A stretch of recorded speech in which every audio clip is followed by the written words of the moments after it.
Welcome back to another episode of Ruthless TV, where I break down Tyler Perry's Ruthless series scene by scene. Now, let's get into this review. The show opens with short bus riders number 1 and 2, Yancey and Oliver. Oliver is, of course, still looking for these keys, and Yancey tells him that he hasn't seen the keys. Yancey does offer a bit of beneficial information to Oliver, but I really don't think he's going to be able to take him up on it, because Yancey tells him that he's able to hotwire the car. Then Oliver somewhat declines the offer and tells him that it's okay, maybe I need to retrace my steps first before letting you hotwire the car. And he had to really think about that, because he's letting too many people in on what he's done. So I think that's why he kind of held back a little bit. Then Oliver sees Andrew coming from underneath the trailer after dragging William's dead body. Then Oliver asks him, why are you coming from underneath the trailer? And Andrew says, I was fixing the pipes. And Oliver was like, no, we don't have any running water in this trailer. So what were you really doing under this trailer? Then Andrew deflects from answering his questions and kind of put the attention back on him and asking about Lilo's car and if he was able to find the keys. Then he goes on to tell Andrew about his plan to have Yancey hotwire the car, and Andrew was like, no, that's not a good idea, man. And then he tells Oliver that Yancey could be a spy, and Andrew is sweating profusely through this entire scene. I mean, he has the look of guilt all over his face like the entire time. Then Oliver tells him, I'm gonna have to take a chance. I'm just gonna have to take a chance and do it anyway. Then Andrew basically tells him, look, if you do that, you're gonna be on your own. Then Andrew shifts the questioning back to Andrew and inquires about what's under the trailer. And then he kind of bombards his way over there and finds William's lifeless body lying under the trailer. Then Andrew explained to him that William was going to try to kill the highest because of all the rapes that was going on with him. Then Oliver tells Andrew that he needs to let the highest know what's going on, and wondered if he should tell Daikon first, and Andrew was like, no, I'm going straight to the highest. Then Oliver comes up with this brilliant idea of putting William's body in the trunk with Lilo. Really? And Andrew was like, no, man, we can't do that. And Oliver was like, well, we got to stick to the G code, man. We got to stick together in this. And Andrew just kept telling him, no, man, that's not a good idea at all. Then he tells him, I'm not going to be able to do that boy like that. I can't do him like that. Then Clark walks up and wants to know why Oliver is off post. And then he tells him that he needs to get back on post up to the front and that he needs to go and speak to Daikon. Then in this next scene, we have Ruth, Elder Mother, and Melinda. And Elder Mother calls her Ruth. Now, so she's moving Melinda into the trailer with Ruth. Oh my gosh, Ruth. Okay. Elder Mother is assigning Melinda to Ruth's trailer, and they're both kind of shocked and confused as to why she's bunking with Ruth now. Then Elder Mother tells Melinda to be excused so that she can basically chastise Ruth. And she asks Ruth, what do you think you are doing? She said that Ruth was a little charity and flirty with the highest. Then Ruth says that she was simply trying to calm him. And Elder Mother was like, well, who do you think you are? He is the highest. He don't need you to calm him. Then she kind of grabs his little knapsack from the bin, and then she turns around to walk out, and then she lets out her little baby tiger growl, that little growl that she does all the time, and then she walks out. Then Melinda helps her down the stairs.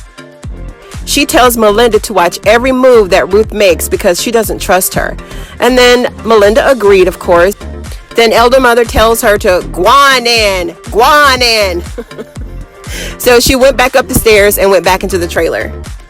And here is where the battle begins, people. I knew it was coming. I knew it. I knew they were going to bump heads. But anyway, Melinda goes into the trailer, and then Ruth tells her, I'm tired. I'm going to just go to sleep. And then Melinda was like, oh, no, I want to stay up and talk.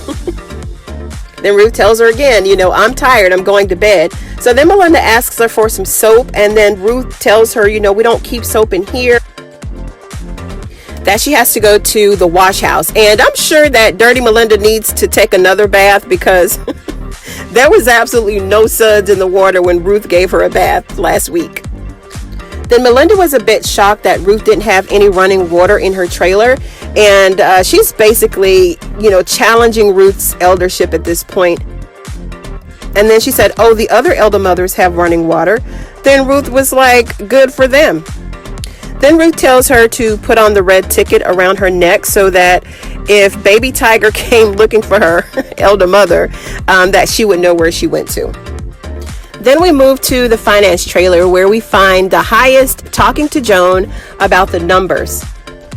He tells Joan that before she came aboard, that they were actually lost and that she was making things easier for them. Then after the highest looks at all the numbers, he questions Joan and asks her, are we able to keep more of the money?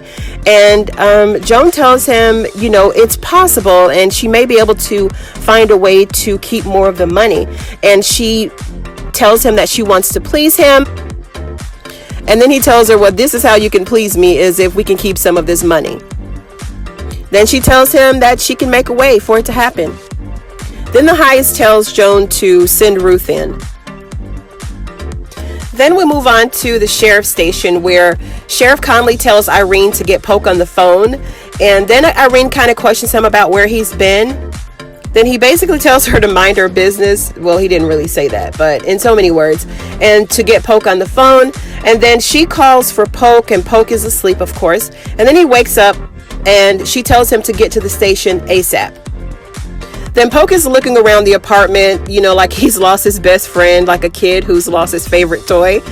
He's looking for Melinda, and of course Melinda is not there. So he calls her on the phone, and then her phone buzzes. And then Ruth questions her about the phone, and she says, well, what's that? And she said, it's my phone. And then she says, well, you're not supposed to have that phone. And Melinda tells her, yes, I can have the phone because I'm on assignment for the highest. Then Ruth says, does elder mother know that you have that phone? And Melinda says, well, yeah, she gave it to me. Then Poke is on the line, begging and pleading for her to come back. And she says that she'll come in the morning, and that she would tell him about where she is, and she'll give him all the information in the morning. Then she returns to get back in the bed, and Melinda is desperately trying to bait Ruth into a conversation. And Ruth is trying to encourage her, to keep quiet, move in silence, and not to talk so much, because she brags like every 2 seconds about her assignment with Barney Fife, aka Deputy Poke. And then everything that Ruth was saying to her, Melinda just kept biting back like a little killer pit bull. Then Melinda tells her basically that you can't tell me anything because you couldn't even keep tally in line. Then Ruth sat up out of that bed like the Walking Dead and basically told Dirty Melinda to keep Tally's name out of her mouth. Then Ruth kept telling her, you need to go to bed, little girl. And then she says, you must have forgotten that I'm an elder. And Melinda counters with, but you don't even know what I do for the highest. And this is where the naive, inexperienced mindset enters the room. Melinda continues to brag about the highest and being with him and how he's going to enlighten her and how special it's going to be when the highest is on top of her. I mean, the poor girl was hyperventilating almost. I mean, she was about to lose her breath just talking about it. Then she asked Ruth if the highest had enlightened her, and Ruth told her to go to sleep. Then we cut to the three blind mice, Paula, Lacey, and Zane. Now, Lacey is telling them that the guards change over at 3 a.m. and that will be a good time for them to put their plan into action and leave. Then Paula begins to have second thoughts a little bit, and then she asks Lacey, do you even know how to drive? And Lacey says it's the same car that I left in, and that she does know the car. Then Zane chimes in to let them know that if they left, that they were going to actually blame her for not telling on them. And she's absolutely right about that. Then we cut back to Ruth's trailer, and then here comes Joan. Sister Ruth? Sister Ruth? And she tells Ruth that the highest wants to see her. She jumps out of bed and goes to his trailer, and Joan says that she can help Ruth get ready, and Ruth said that she didn't need any help. Then Melinda asks Joan if she's really going to see the highest, and then Joan tells her yes. Now we see Elder Mother standing on her porch, and then we see Lurker Daikon walking up to her trailer and then asking her about the blank pictures that his boys took at the sheriff's station. And I guess he thinks that she had something to do with it, but Elder Mother says that she can't do anything about it, and Daikon wants to know her plan and more about who she has on the inside. And then she basically tells him, I can't do anything about your incompetent man, Daikon. So she insulted him when he asked her about the plan at the sheriff's station. And she said that she had a woman on the inside because men like women. And then she said, well, most men. And then Daikon said, well, what do you mean by that? And Elder Mother yelled at him. And she said, the long and short of it, leave me the F. She said, leave me the F alone. He then called her an interesting spirit, and he turns to walk away, and she said, nighty night, Twitch. But Twitch with a B. Oh, Elder Mother was going in on Daikon. She ain't having not another day of his mess, okay? And he knows it.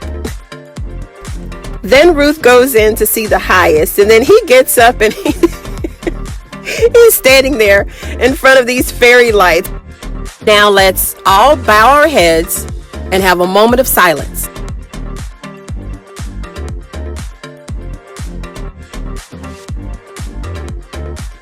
Okay. Then he tells her to sit, and that he begins to share a dream that he had about her. And he said that Ruth was in a battle and that she fought for him, and there was no judgment from Ruth. And then Ruth said, oh, you're the perfect man.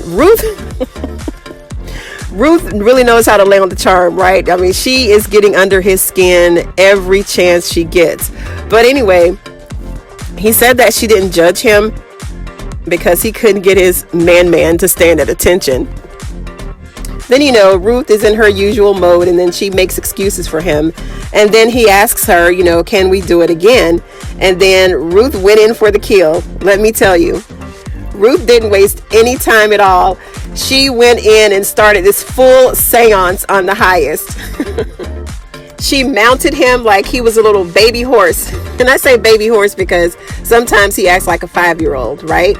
But anyway, she begins to slap on him and just torturing him a little bit. And then she moves on to this ritualistic wax on the chest thing. She pours hot wax on his chest. And then the highest is telling her to punish him. So then she ties his wrists onto the couch. Then she also pulls out this whip, and then she ties it around his neck, and